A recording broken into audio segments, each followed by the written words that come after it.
Амт найз найдамдынхаа амрыг ирээ. Та нар минь сайн суцгааж байна уу? Найдмад найз хаана байна? Ямар алба хааж байна вэ? Манай энд өвөл болж бороо их орж, газар ногоорч цэцэг навч дэлгэрэн жимс сургаж байна. Хүмүүс хөтөн байна гэж ноосон цамц пальтаа өмсөх. Зарим нь костюмтай явах. Нартай өдөр бас ч халуун.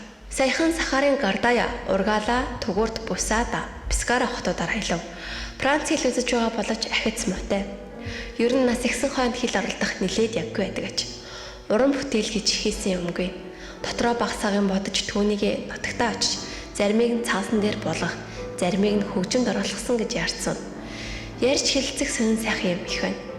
Зөвлөлтийн хөгжмийн зохиолчдын их хурал 12 дугаар сарын 16-нд болно. Түүндээ ирээч гэж утас зэрүүлсэн. Одоо ажил алба хаагаагүй болохоор очих шаардлагагүй гэж бодлоо. Ном зураг янз бүрийн модон баримтлал цуглуулж байна. Хэл сурсан хойноо унших сонин номнууд ч цуглуулж байна. Одоо энд Рамадан гэдэг мацаг ордог сар эхэлчихсэн.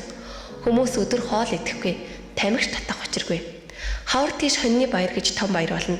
Нилээд материал цуглуулж байна. Энд тэмдэглэл зүгээр болох ах. Өнөө гівнийн тухай тэмдэглэл юу болсон бэ? Гологдсон уу? Чамаас инээдэмтэй бүтээл гарна гэж найдаж байна. Ванган, цогцлмаа болон бусад найзуудад мэндийг минь уламжлахыг хүсье. Мая 1968 оны 12 дугаар сарын 18 Алжир хот.